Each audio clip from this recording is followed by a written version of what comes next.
bobbins and how to use them. Okay, so bobbins are essential for your sewing machine to work, but what on earth are they? So they are small spools that you fill with thread. Here's an empty one, and here's a full one. Well, it's not really full, it's partway full. So these live inside the bed of your machine. So either starting from the top, or you open a trap door and it goes inside. There are all different kinds of bobbins. There's plastic ones, there's metal ones, there are thin ones and fat ones. Pretty much you need to look at your owner's manual again, and they should tell you, your owner's manual should tell you which ones to buy, because you're going to want to buy some because it's a pain in the butt to fill them all the time. So you want quite a few of them. I have this case, and it has quite a few, and I still wish I had more. Okay, so bobbins are what makes your machine do its all-important lock stitch. That is the stitch that is super strong, that will withstand normal wear and tear and washing and so on.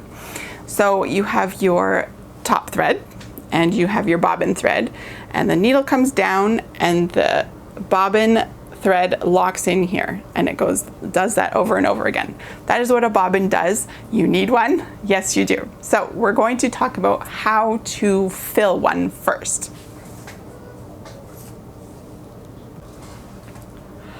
So before we talk about filling your bobbin, what I want to do is tell you about thread.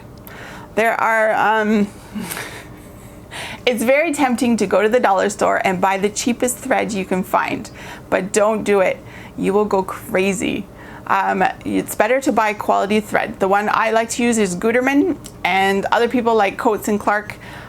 They're not crazy expensive, but they certainly are more than the dollar store. But they are manufactured better, and your machine will like them better, and it will be just much better for your mental state. So buy quality thread. It's very important. All right, we're going to start with winding the bobbin. So to wind the bobbin, you're going to place your thread on your spool pin, and then you're going to remove the bobbin from the bobbin case. We're going to lift this little plastic piece and take this bobbin out, and then you can just leave that off. Okay, and then what you're going to do is take your thread and you're going to wind it around the bobbin tension discs. See that? There's a diagram here, and you just follow the diagram. We're going to take the end of the thread and we're going to insert it through a small hole that's in the top of the bobbin. There's one on both sides, doesn't matter which side, but you're going to take it and put it up through the center. I have to snip this little end off, it's too hard, too frayed. All right, so we're going to put it up through the center, just like that. So now it goes through there and up. We're going to click it onto this bobbin winder right there. We're going to hold this thread taut, push this over.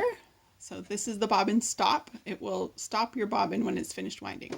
And we're going to disengage the hand wheel.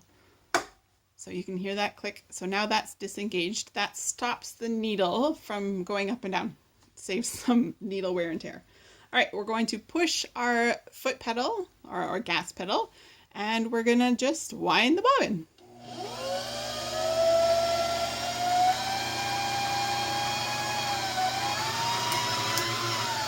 That thread that we were holding on to, it just snaps right off. It just spins fast enough and then it snaps off. So we're just going to keep winding until the bobbin is full and it stops.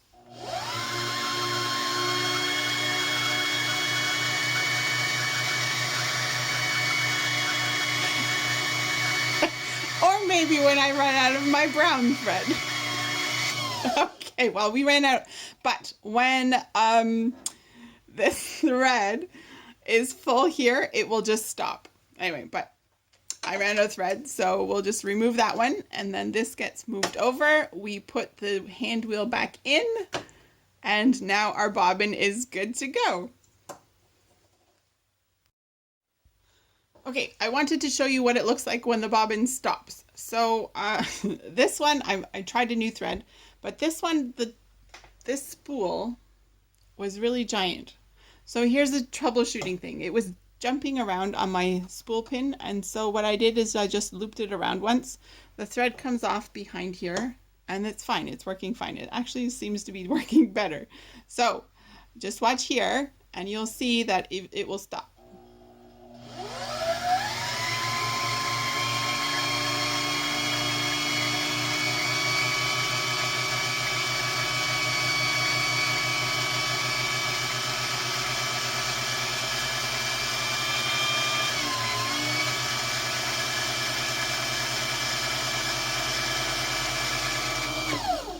There, see? So it's full. So it's if I push on here, it won't go anymore. Okay, so now we just cut the thread here. And we move this over, and don't forget to re-engage the needle, otherwise you won't be able to sew. There we go. Now we're ready to put this in the bobbin case.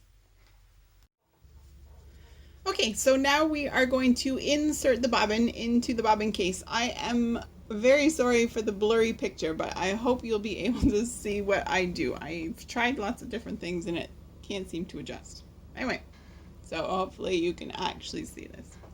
Okay, so what you're going to do is insert your bobbin. You want your thread. Here we go. Okay, so I'm going to get a different color thread. Here's our brown thread that we ran out of. Okay, so the brown thread, you want the thread to fall off this way. So it looks like the letter P. So your thread is falling off to the left. Okay, so then you're going to place this inside here. And then there's a tiny little arrow here, which you probably can't see because it's blurry. But there's a catch. So you're going to put your thread through that first catch there and hold your bobbin, and you'll hear it will click into place. So, and that's inserted. So now we're just going to leave that, and then we're going to thread our upper thread. How to insert a bobbin into a front loading bobbin case. Okay, so this one, you're going to remove this free arm and just set it aside. Inside here, there's a little trap door. You open the trap door, and here is the bobbin case. You're going to remove the bobbin case with that little lever that's there. See, you just pull this lever and pull it out. Your thread, when you insert it into the bobbin case, you're going to hold this one in your left hand. You're going to have your thread going off to the right, like the letter Q. And you're going to insert this into the bobbin case. You gotta let the lever go a little bit to insert it. So once it's in there and you're holding the lever, you can tip it upside down and it won't fall out. As soon as you let go of that lever, it will fall out. Okay, so hold the lever, and then let go of the lever. What you want to do is you have to put the thread through these sections here. So you grab your thread and you pull it through, and you'll hear it snap a little bit. I'm going to take it out and do it again. Okay, so Q off to that side, insert it into there, turn it, put it through those little discs, and then it will fall off this side. Okay, now all this while I'm holding this so it doesn't fall off. Once you have your lever here, your thread comes off like this, so it's still like a Q. You're going to insert it into your bobbin case, and the little thing that's up and down, it goes in that little section. Okay, then you can stuff this thread in there and close your trap door. And then once you have your upper thread threaded, you're going to pull the bobbin thread up.